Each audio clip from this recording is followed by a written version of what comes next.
Pernah mendengar cerita rakyat Telaga Warna? Telaga Warna sendiri sebenarnya merupakan sebuah danau yang berada di kawasan Puncak, Cisarua. Tempat wisata ini masuk wilayah perbatasan Kabupaten Bogor dan Kabupaten Cianjur.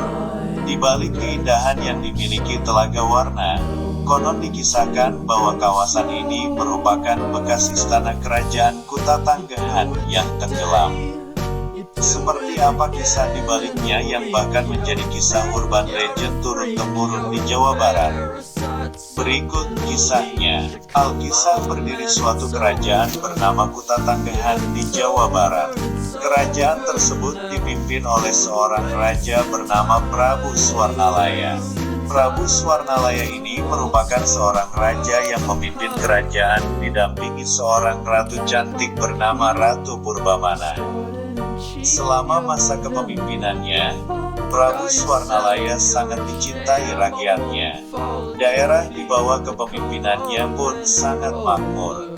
Hanya saja, sebagaimana pepatah bahwa tak ada satu manusia pun yang sempurna, kehidupan Prabu Swarnalaya pun demikian. Ada satu perasaan terpendam yang dirasakan oleh Prabu Swarnalaya karena beliau tidak memiliki anak meski sudah lama menikah dengan sang istri. Setelah ditelusuri, ternyata penyebabnya adalah karena sang Prabu sendiri yang melanggar pantangan berburu rusa di Gunung Mas. Hal tersebut dikatakan oleh ahli nujum istana yang mendapat wangsit bahwa setiap rusa yang dibunuhnya menjadi simbol hilangnya keturunan dari Prabu Swarnalaya. Mendengar hal tersebut, perasaan sedih dan menyesal dirasakan oleh sang Prabu. Sang Prabu pun berusaha untuk memperbaiki apa yang sudah terjadi. Berangkatlah sang Prabu untuk bertapa pada malam bulan purnama di sebuah goa kecil yang ada di Gunung Mas. Ia berangkat sendirian tanpa didampingi pengawal ataupun tanpa menggunakan atribut kerajaan. Selama Prabu pergi, rasa cemas berkecamuk di hati sang ratu. Namun selama beberapa pekan bertapa, akhirnya penantian sang ratu berakhir. Sang Prabu pun pulang. Ratu Purbamana yang sangat khawatir dengan keadaan suaminya langsung menyambut kedatangan sang Prabu. Ia menghidangkan berbagai macam makanan yang Prabu suka. Beberapa bulan kemudian, Ratu Purbamana mengandung. Prabu Swarnalaya sangat senang karena itu artinya pertapaannya membawa hasil. 9 bulan kemudian, Ratu Purbamana melahirkan seorang bayi perempuan yang sangat cantik dan diberi nama Dewi Kunjung Biru. Karena sang puteri termasuk puteri yang sangat dinantikan, Prabu Swarnalaya dan Ratu Purbamana cukup memanjakannya. Sang puteri pun tumbuh menjadi gadis cantik yang gemar bersolek, manja dan suka mengenakan pakaian mahal. Hingga suatu hari menjelang perayaan hari ulang tahunnya, Dewi Kunjung Biru meminta sang ayah menghiasi tiap helai rambutnya dengan emas dan permata agar dirinya terlihat semakin cantik. Mendengar permintaan sang puteri, tentu Prabu Swarnalaya dan sang istri Ratu Purbamana sangat terkejut karena hal tersebut tidak masuk akal. Helaian rambut sang putri sangat banyak, mana mungkin satu persatu akan dihias permata dan emas. Karena merasa keinginannya ditolak sang ayah, Dewi Kunjung Biru pun kesal dan marah. Kemarahan Dewi Kunjung Biru bahkan sampai terdengar keluar istana dan membuat rakyat sang Prabu tergerak menyumbangkan harta mereka demi memberikan hadiah yang disukai dan diinginkan sang putri raja.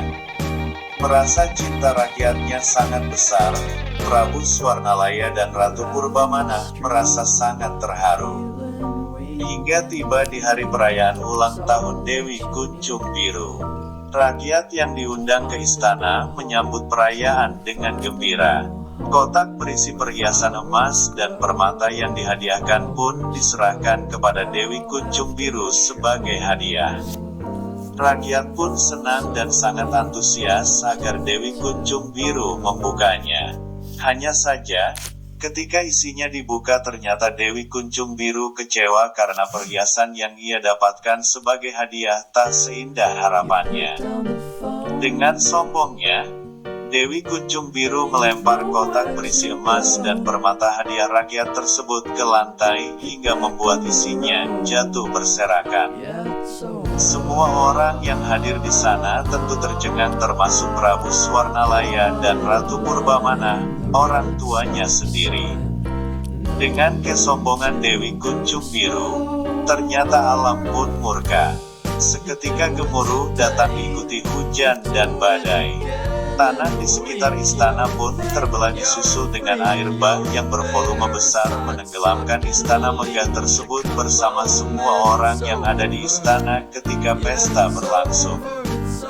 Bersamaan dengan berhentinya hujan, kerajaan Kutanggahan menghilang dan di bekas menghilangnya kerajaan tersebut hadir telaga yang berisi ribuan ikan cantik dan beraneka warna. Telaga tersebut yang kini dikenal sebagai Telaga Warna. Pesan moral cerita rakyat Telaga Warna. Banyak hal yang harus dipelajari sebagai manusia beradab dari cerita rakyat Telaga Warna tersebut, diantaranya belajar dari Prabu Swarnalaya dan Ratu Purbamana. Sebagai orang tua sebaiknya kita tidak memanjakan anak secara berlebihan, karena bisa jadi ia tumbuh menjadi anak yang manja, angkuh dan sombong. Orang tua juga harus menanamkan nilai budi pekerti termasuk rasa saling menghargai dan menghormati satu sama lain. Dari Dewi Kuncung Biru, kita belajar untuk tidak menjadi orang yang angkuh dan sombong karena banyak hal negatif yang bisa didapatkan dari sikap tersebut. Selain cerita rakyat Telaga Warna, masih ada banyak cerita rakyat lain dari Jawa Barat yang perlu dilestarikan. Itulah sedikit informasi yang kami dapat bagikan terkait cerita rakyat Jawa Barat paling legendaris. Semoga menjadi informasi yang inspiratif dan nilai moralnya dapat dipelajari dan diamalkan.